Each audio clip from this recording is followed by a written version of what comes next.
Today, we're diving into a topic that touches so many lives, finding happiness far from home. There's a theory in psychology called social comparison theory, which suggests that people evaluate their own personal and social worth by comparing themselves to others. The problem with this, of course, is that we never really see the full picture. We only catch glimpses of other people's lives, often their highlight reel, their best moments. And it's not just limited to people. We tend to extend this comparison to companies, cities, and even entire countries. We're bombarded with negativity about where we're from. Bad news dominates the headlines. Yet, when we hear about other places, it's often the best parts, the rose-tinted stories from people who've only been there for a short time. It's easy to start thinking that our own country has gone to the dogs, while everywhere else seems to be thriving. For some, this comparison becomes too much. They decide they've had enough. The politics, the cost of living, the weather, the transport system, it all becomes unbearable.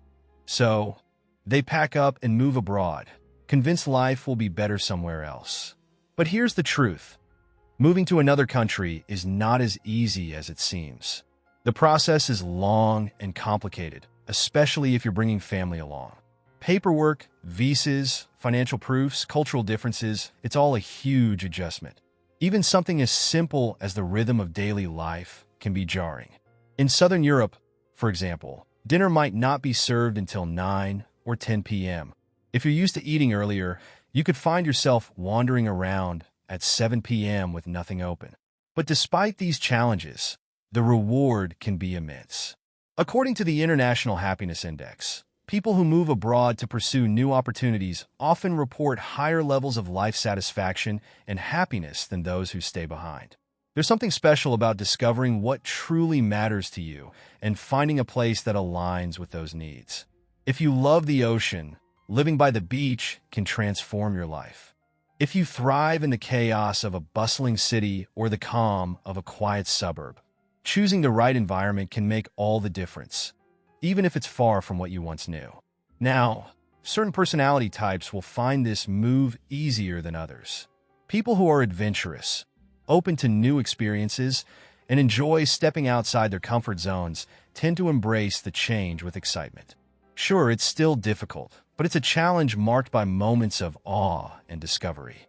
On the flip side, if you're moving just to escape something you dislike about your home country, without a clear purpose or goal, you'll likely find something wrong wherever you go. The truth is, where you live is often what you make of it. Having a strong reason for moving is essential. What do you hope to gain from this new place? What are you bringing to it? What are you taking with you? Without answers to these questions, the transition can be mentally exhausting. Adaptability is key. Moving to a new place requires letting go of some comforts, and if you're not ready for that, it's going to be a tough ride. Remember, every place has its own set of problems. It's easy to romanticize a new country when you don't follow its local news as closely. You might not know what challenges lie beneath the surface. But for those who make it past the first and second year hurdles, there's often a deeper sense of happiness. They've chosen a life based on what they value most, and that decision brings its own rewards. So, homesickness will come.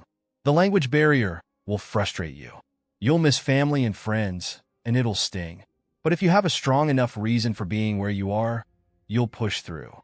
And remember, home will always be there if you need to go back. But isn't it worth taking the chance to see if happiness might be waiting for you far from home?